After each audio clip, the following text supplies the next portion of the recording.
Hello, everyone, and welcome to Religion Reconsidered. My name is Jack Fernan, and today on the show, we are going to be looking at religious experiences. And to do so, we are joined by Professor Ann Taves, formerly of the University of California at Santa Barbara. Anne has spent her career studying religious experiences, trying to understand what it means when someone says that they've spoken to God, or they have seen an angel, or what she terms having a non-ordinary experience. We talk about her work on visions and trances, as well as her deep study on the similarities and differences between Mormonism, Alcoholics Anonymous, and A Course in Miracles. We finish up discussing Anne's recent study on people in both America and India and how they view their own non-ordinary experiences. We have had a number of people on the podcast who I would say have had non-ordinary experiences in the past. And I think Anne's work gives us a great insight into how we should consider such events and will give us a great foundation as we continue our conversations. Please feel free to share the show far and wide and give us a like. But more than that, I hope you enjoy the episode. Well, Professor Ann Taves, thanks very much for joining me on the podcast. And I know you're sort of coming up to the start of the academic year, so you must have a million things on your mind and taking your attention. So thank you for giving a little bit of it to this conversation. But I thought we might start at the start, somewhat at the beginning. You've been researching religious experiences for the most part of your career. But what sort of sparked your interest in religion and, I suppose, more specifically, religious experiences? It's actually, that's sort of two different questions, because my interest in studying religion was, I think, originally grew out of being raised in a non-religious family and being curious about this thing that we didn't do or have. And then later, when I was in college, I ultimately became a religion major. And I think then it was the sense that in religious studies, we were reading people who were asking the big questions and coming up with a variety of different answers. And I didn't see that as much in either philosophy or psychology, which were other things that interested me, but didn't focus in so much on, figuring out the meaning of things and what we're doing here as human beings and all that kind of stuff. Religious experience, I started studying that maybe close to a decade after I left graduate school. So I was kind of a conventional American religious historian studying people's practices, but also issues around gender and race and stuff like that. And this was in the 80s. But I was getting a little burnt out on that. And a number of things came together that kind of catapulted me into a more interdisciplinary space where I started looking at experiences that sometimes are considered religious, but aren't always. And so I had a friend who was diagnosed with multiple personality disorder, which is something that, is kind of coming out of a sort of rational family. I had no idea that, our minds could do that kind of thing. And that got me reading more about that. Some of the literature on multiple personality in the 80s was connecting it to shamanistic type practices that anthropologists study. And then I realized that it also could conceivably connect to some of the more unusual behaviors of Christians, like shouting Methodists, falling in trances, and having out-of-body experiences that I didn't know how to think about. So all those things kind of came together, that psychiatrists and anthropologists and myself as a religious studies scholar all seem to be interested in these kind of unusual experiences. And so that became a place, an interdisciplinary place where I started looking at why do these things get studied in different ways in these different fields? What's the connection between them? Are they totally distinct? Is it a matter of interpretation? What's going on here? So that has really fueled my research for the last, 30 odd years. And I've come at it a bunch of different ways. So originally I came at it pretty much as a historian.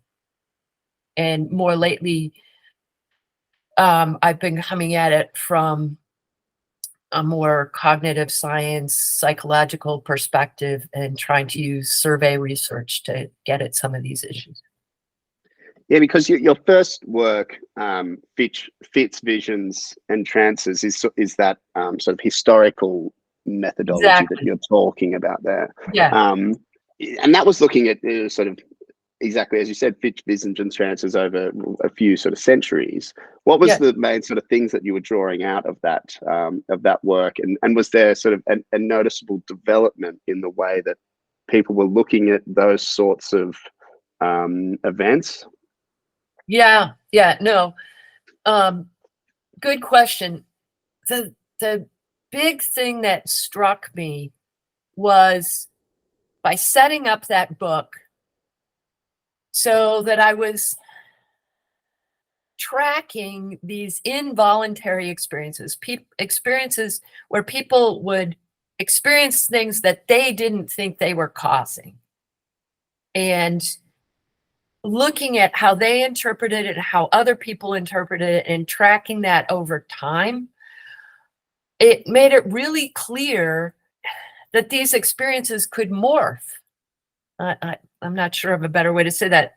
So that trance experiences could be rejected by some religious groups saying, what we're doing has nothing to do with trance.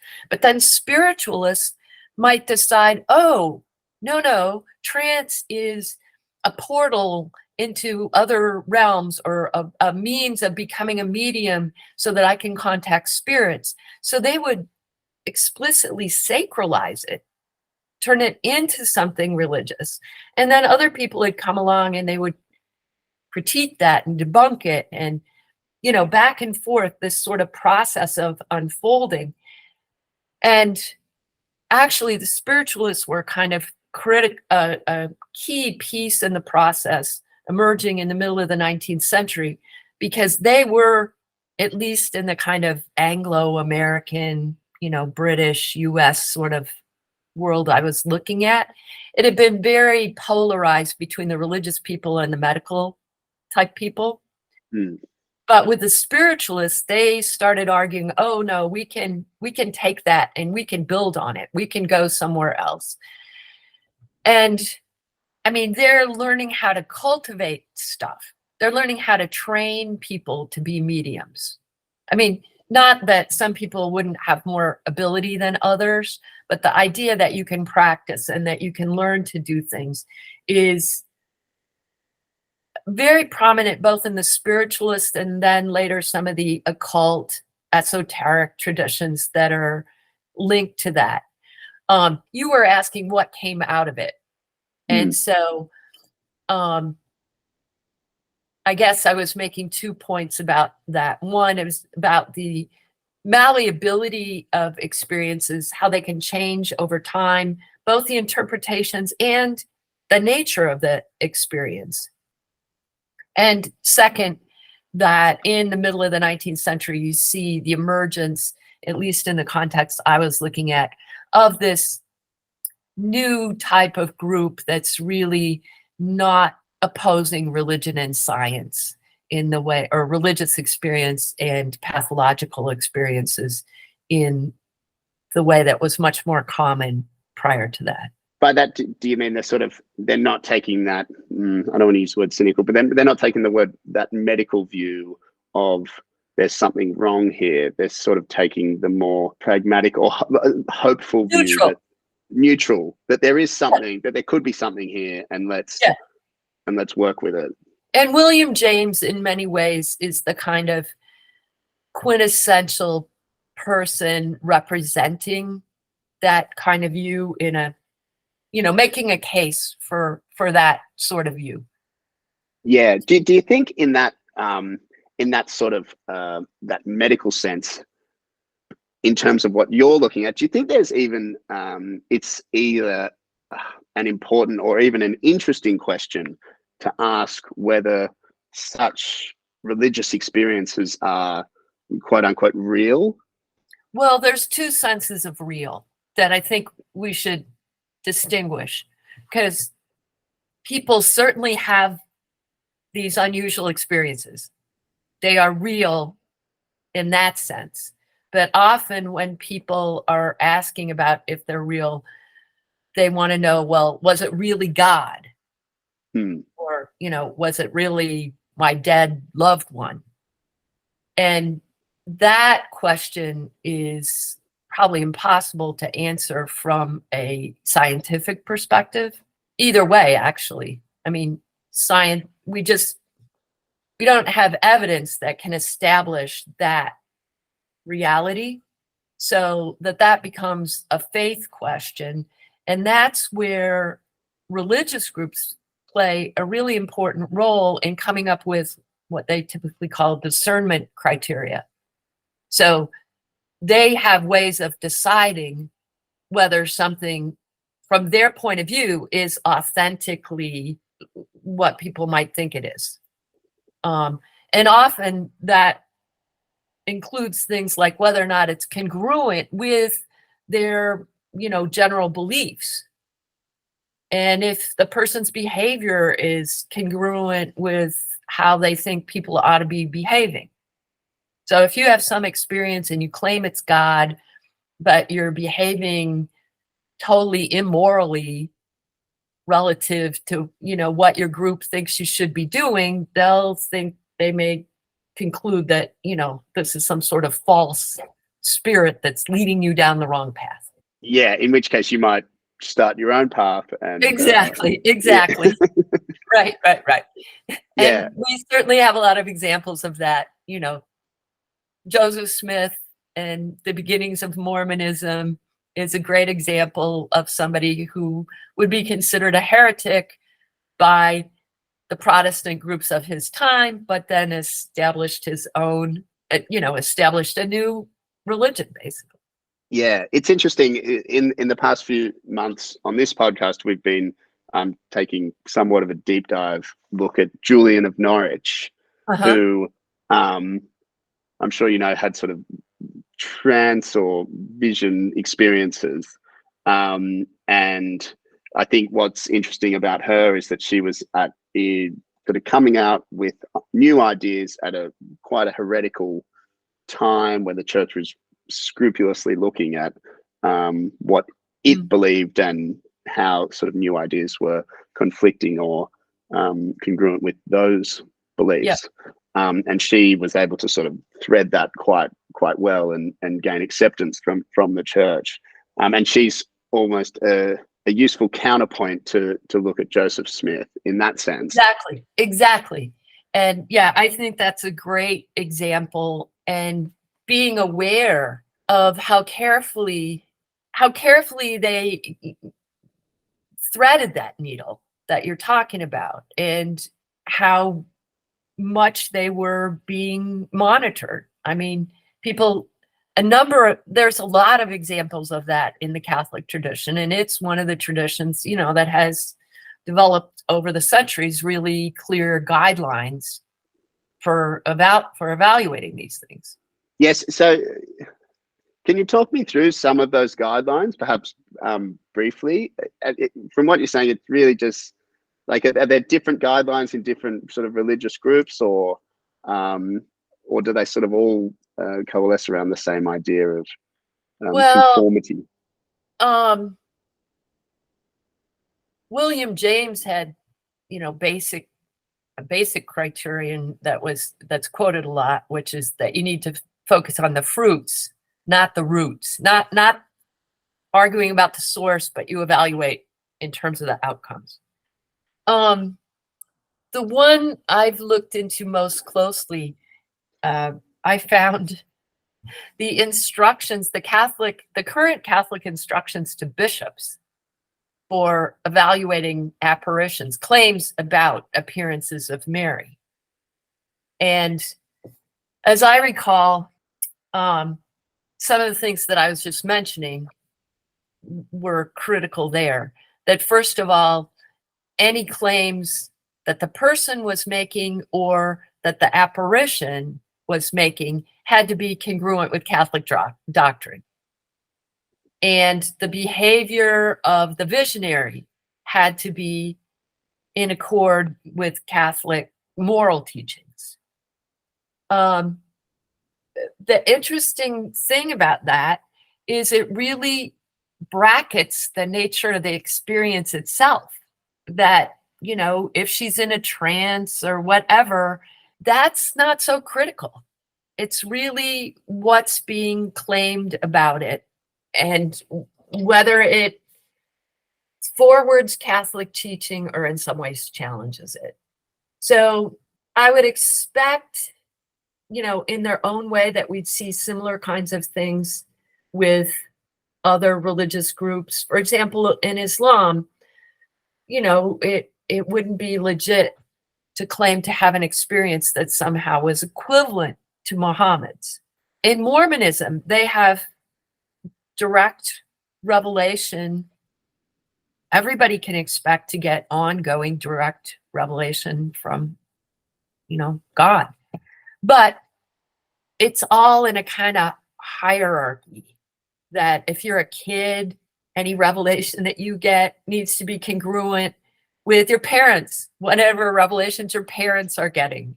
And what your parents get needs to be congruent with what your bishop is getting. And so it's, you know, up the sort of hierarchy. So it's like you were saying before, if at any level it breaks with the overall framework, then you're either on the route to being silenced or to launching out on your own. You then wonder to what extent experiences might be curtailed or channeled into a particular idea to with the experiencer sort of changing aspects of their vision to fit a mold. And it becomes, I suppose, then it becomes like a minefield of trying to, you know, not only is there the vision, but there's the pressures on the person who's retelling the vision and the pressure. Totally. And we don't even have to think about it in, you know, sort of a nefarious pressure manipulation kind of way. I mean, if you just think about the extent to which some of these experiences, when they occur, are puzzling, and how the person who's experiencing something unusual, well, a lot of times they worry themselves whether or not they're going crazy or it's just they've just heard the voice of God, for example. There's a story about Muhammad like this. It's part of the hadith, the stories told about him, but apparently he was having these doubts and went to his wife, told her what had happened, and she's the one who convinced him that it was of God. And so I think in a lot of these cases, it's the people that, first of all, that you're close to that can help you to understand what's going on, which in other terms, we could say, help you to interpret an ambiguous kind of experience. And some traditions have, you know, formal people to consult about this, you know, people who specialize, say, in dream interpretation. So if you have a really unusual dream that seems to be some kind of message or something like that, and you know, you might well wind up going to a dream interpreter if you're in a certain kind of tradition that values dreams as a source of divine messages. So I think that people often look for help rather than just being kind of, you know, forced into a box is what I'm trying to say. Yeah. We've sort of been, we've been using the term religious experience for, but what do we sort of mean when we're talking about religious experiences? Like what makes a religious experience different to, say, an average experience? To use an example, if one person goes to, say, like a Hillsong concert or an evangelical concert, and they're enthralled with the music, and there's thousands of people, and they feel the presence of Jesus very close to them, and they think it's a religious experience, how can we sort of differentiate that from someone just going to a rock concert with other thousands of people who think the music is kick-ass and they're really loving it? Mm-hmm. In a way, that's at the heart of the way that I approach this whole subject. So if we just go back to the person who has some unusual experience and they're worrying, am I crazy, or was it the voice of God? That's kind of a decision path there that will either, if they interpret it one way, they may need to see a psychiatrist. And if they interpret it another way, they're having a religious experience. So if we've got this sort of path, these choices here, then we can take the example that you're looking at.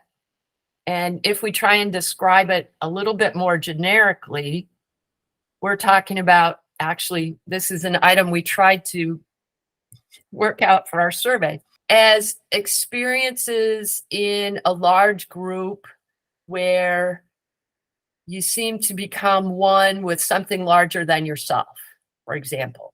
So you could have that experience in the rock concert. You could have that in the evangelical music concert. Whether you think it's a religious experience or not is largely going to depend on how you interpret that event. And in terms of the evangelical concert, you're probably going to be an evangelical. You're going to a concert where you're probably hoping, at least, that you're going to experience the presence of Jesus in this whole group, and you have beliefs about how that's all possible. If an atheist came to the concert, they might get caught up in the overall spirit feeling of it the same way that they might at a rock concert, but they probably wouldn't conclude that it was the presence of Jesus unless they were undergoing a conversion experience, because that would be precisely the shift in the appraisal, in the interpretation of the event, that would signal conversion. And I suppose a conversion event requires something different again, wouldn't it? Something above and beyond. Well, it might or it might not. I mean, I think as I was saying that, I was thinking, that shift in the appraisal from, this is just the kind of group effect that I feel at any big concert, and it's really kind of cool, and I like feeling part of a group and everything. But no, it's not a religious experience. And no, I don't believe Jesus is really here, to, oh my goodness, these people may be onto something. I'm really feeling this. Maybe Jesus really is here. And this love that I'm feeling for all these people is what they've been telling me Jesus is about, et cetera, et cetera. So that kind of shift, I think, is the heart of conversion. But maybe in giving the example and thinking it out, I did add in the feeling of love in my heart.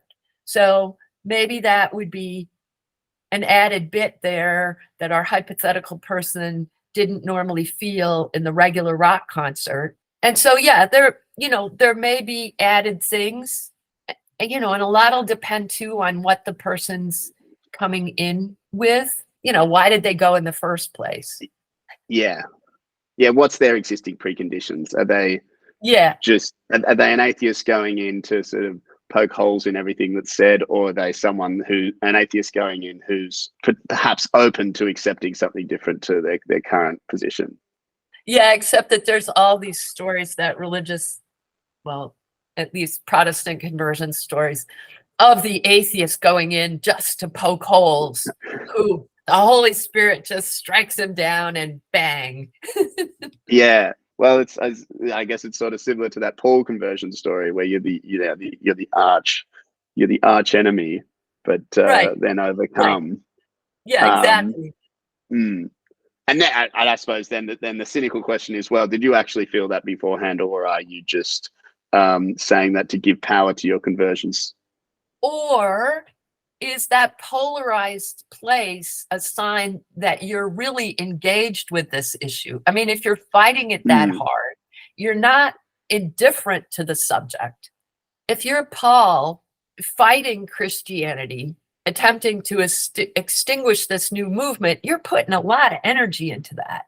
And so I think that may also play into why people can flip over. And so coming back to your research, your book, Religious Experiences Reconsidered, developed this sort of what's you phrase this sort of building block approach to engaging with religious experiences. Can you talk us through that building block approach and how that's sort of slightly different to what was before?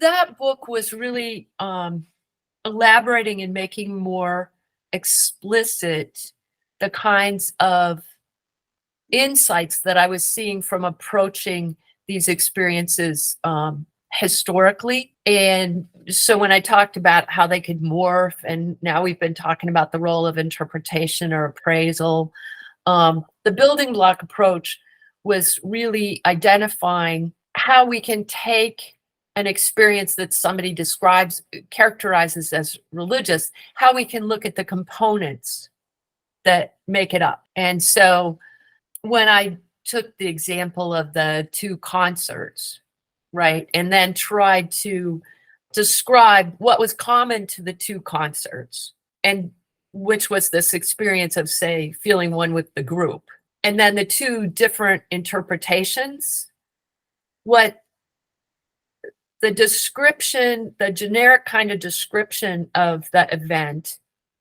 would be one component, and the various interpretations of it would be another component. And so that's the basic kind of thing that I was trying to do with that book. And I wasn't assuming that the interpretations would come later after the fact, although people do appraise and reappraise or interpret and reinterpret their experience. We talked about that too. So that definitely happens. But I also think that a lot of that interpretive process happens right in the event without us necessarily thinking that we're interpreting things. It's just part of, as you were saying earlier, the lived experience of the event. So part of what I'm trying to do with this method is set up a way to compare lived experiences, like the lived experience of the Christian concert and the lived experience of the regular non-religious kind of concert. And what do those two lived experiences have in common and what makes them different?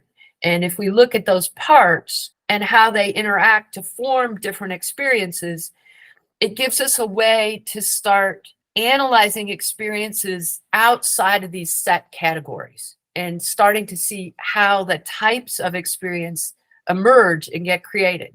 So what makes an experience pathological? What makes it religious? What makes it transformative? What makes it debilitating? Those are all things that I want to be able to ask. And if we use this sort of building block thing so that we start with things that experiences have in common, and then we look at what happens to them. Like trance, right, is another possible building block, but seeing things in a visionary kind of way. The psychiatrist would call it a hallucination, but you see this apparition. Is it real? I mean, what do you make of it? All those are the things I'm trying to ask. And you sort of took that building block approach, and we've spoken about Mormonism already, but you took that building block approach and applied it to three groups in your next book, being Mormonism, Alcoholics Anonymous, and A Course in Miracles, which are three interestingly distinct groups at face value, but they Yeah. sort of do have that sort of similar founding aspect Yeah. to their histories or their story. Can you briefly talk us through the sort of similarities of those groups, and Yeah. then what you were able to determine by applying that building block approach for the differences? Yeah. Well, the key thing that they all had in common was a key person. So Joseph Smith, in the case of Mormonism, Bill Wilson in the case of Alcoholics Anonymous, and Helen Schuckman in the case of A Course in Miracles, all had unusual experiences. And another thing that was in common between them is that they all had a group of close associates, either family members or, in the case of Helen Schuckman, a close colleague, collaborator, and in the case of Bill Wilson, both his wife, but the doctor and a few other close people who are alcoholics. And that small group in each case was instrumental in helping them to interpret or understand their experience. Because all of them, I would argue, had some kind of doubts. If we try to, as carefully as possible, work out the actual process historically of them coming to understand their experience. The differences, though, are really quite interesting, I think. So first of all, with Alcoholics Anonymous, many people don't even think of it as a spiritual movement, even though spirituality and the 12 steps as a form of spirituality is at the core. But Bill Wilson's sudden experience, his white light experience that led him to just immediately stop drinking, is something that he and AA wound up downplaying because they wanted to make sure that the 12-step process was open to all and that it didn't require the kind of experience that he had. So he made it very clear that AA was not a new religious movement, that he was not a prophet, that his experience was not normative. So all of that was, downplaying it. I would say the opposite happened with Joseph Smith. There were other competitors who claimed to get revelations through seer stones, which is how he got his initial revelations. But he got a revelation saying that all theirs were false. So one of the criteria for being in the group was that you believed that Joseph Smith was the only one authorized to get revelations for the group as a whole. And then pretty soon, not only was he the chief revelator, but he was interpreted as being a prophet as well. So his role was ramped up. Helen Schuckman was extremely ambivalent about her role. She didn't want to think of herself as medium. She didn't want to think of herself as a channeler. And at the same time, she had this voice with a capital V dictating stuff to her in her head that she then wrote down in shorthand and is basically, identified with the source of everything. So she was the most complicated in a sense of the three because she was both a scientist and the source of this new spiritual text that she claimed didn't come from her. So she was neither a prophet, nor was her experience totally, subordinated like Bill Wilson's. Yeah.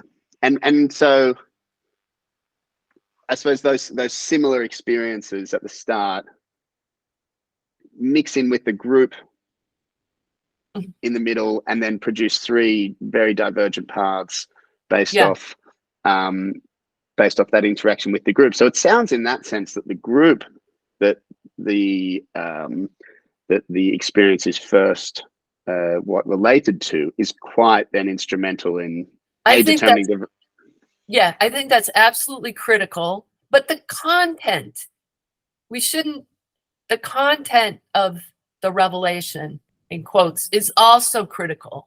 I mean, the message that Bill Wilson got was that by basically surrendering to a higher power, you could lose the impulse to drink.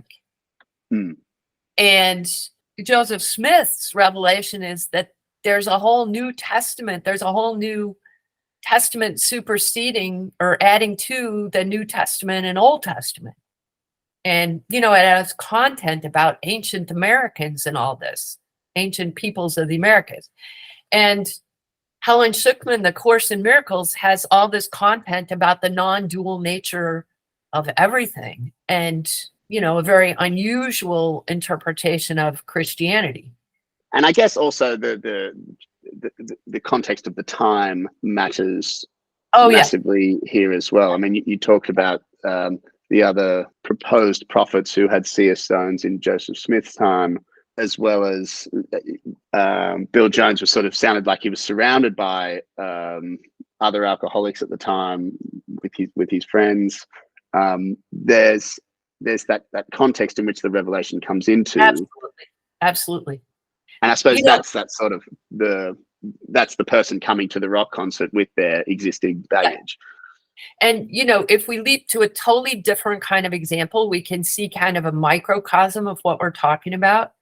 Because one of the things that's been pretty interesting to me is looking at the research on psychedelic experiences. And one of the things that they emphasize, and this goes back to, Timothy Leary, I think. Yeah. This notion of set and setting.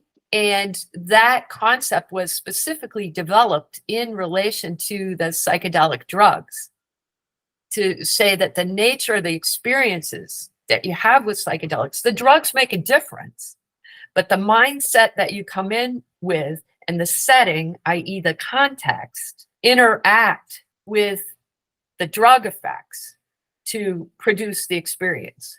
Which arguably isn't different to any other sort of experience that you have. That's what I'm trying to say. That's kind of a small scale or a sort of focused model that I think what we were just talking about is, what's the mindset with which Joseph Smith or Helen Schucman came into their experience. And that's part of what I tried to trace in the book. And what's the context, in which they related their experience. What was who were the others that they told about it? And what was the larger, context? I mean, we can do context from narrow to wide, but both those factors, I think, are always interacting with our experiences. You've studied, obviously, different religious experiences from different religious backgrounds. How have you sort of seen that those religious experiences differ between the different faith groups, and sort of what are the similarities, differences, and what do you think those sort of similarities and differences can tell us about the different religious groups and even religion as a whole? Well, that actually is something that I can begin to sketch some answers to that we're finding with our survey research. So let me just say that we've taken the ideas that I talked about in those books and that we've been talking about in this podcast, and we created a survey that asked people about a set of 38 generically worded experiences.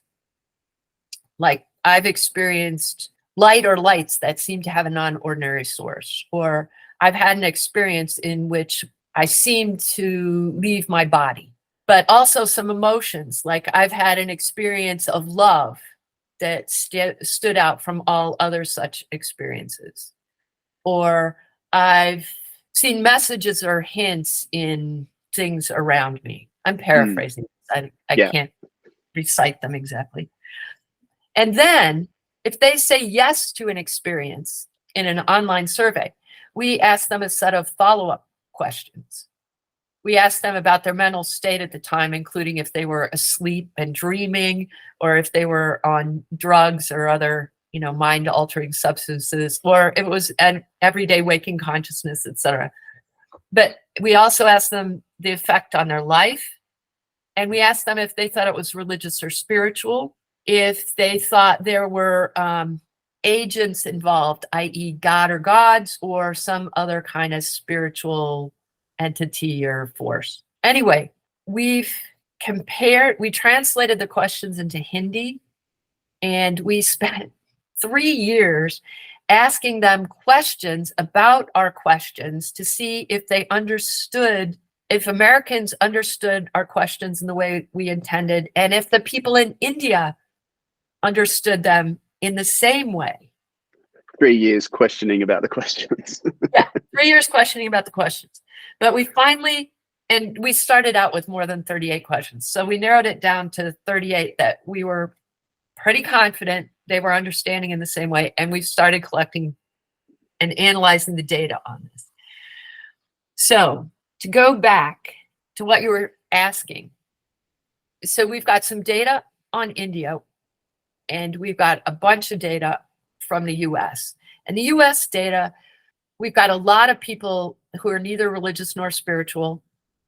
We've got a bunch of Catholics, a bunch of mainline Protestants, a bunch of non-denominational Christians who are pretty much like evangelicals. And we've got a bunch of spiritual but not religious. And in India, our largest group we can analyze are Hindus. This is kind of preliminary stuff. We haven't published it yet. We're just working it out, and we're going to test it again with another sample. So this is just preliminary, sketchy sense of what we're finding. I won't hold you to it, Ann. Don't worry. Okay. Well, and I also want to warn anybody listening to this podcast. So just to be really clear, we're looking, by using this method, we're able to look at what experiences count as religious or spiritual for people in these different contexts and in these different groups. So we're looking at the ground, what do people think is religious or spiritual? So we're finding some interesting similarities and differences. So one of the similarities that we're finding is that experiences of presence, we've got 3 presence questions. One of them goes, I've had an experience, of a non-ordinary being or power. I think that's how it's worded. Oh, I wish I could had these better memorized. And another one is an experience of a person who is dead. And the last is about being guided by a non-ordinary presence or power. It turns out that those 3 presence questions, they're not the most common experiences. There's not a real high percentage across our sample that's saying yes to them. But of the people who say yes, including the non-religious ones, it's the experience that they're most likely to appraise as religious or spiritual. And this is even for these atheists. It's like when they have this experience, my interpretation is that they're kind of going, whoa, I don't believe in God, but yeah, this was some kind of religious or spiritual thing. And I don't mean all of them. A much higher percentage of the religious people will appraise it as religious or spiritual, but like 2/3 of the non-religious people, non-religious, non-spiritual people we're seeing. So we want to see if this replicates. But that's kind of saying that on the ground, the first thing that people think about as religious or spiritual is these non-ordinary entities, beings, gods, stuff like that.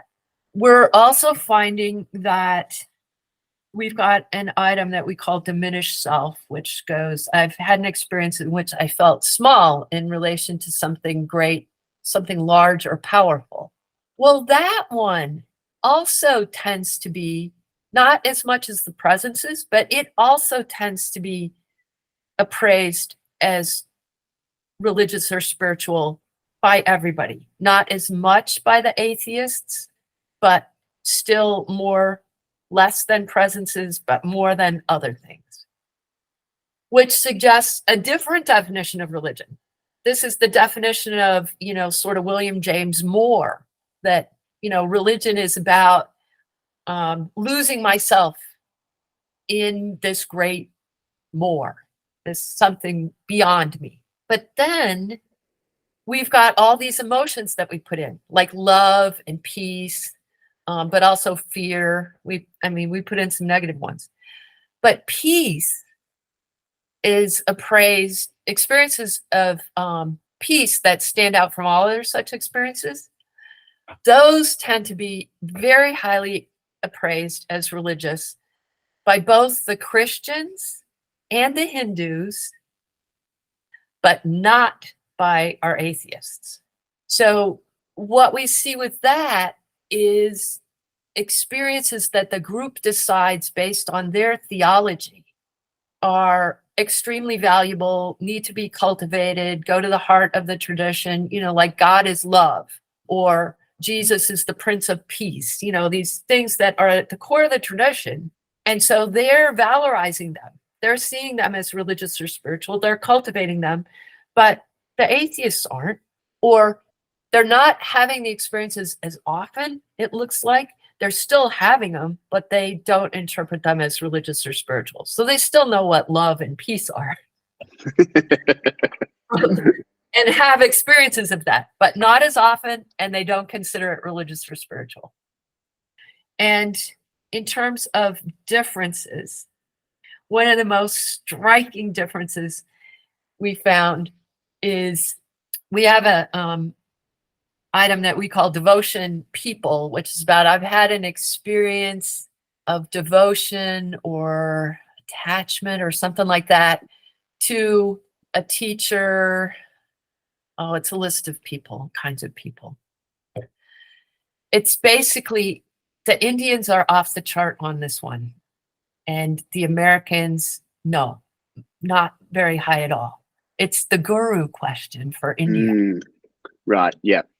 So then there's other things. Catholics are twice as likely, in what we found so far, to have a devotion to an object and to see, the Catholic notion of the Blessed Sacrament and Jesus' presence in the Eucharistic wafer, right? They're more likely to see objects as containing spiritual presence than most of the other Christians. So we're finding things like that are specific to their practices that seem to be appraised more often as religious or spiritual. So that's going to vary from group to group.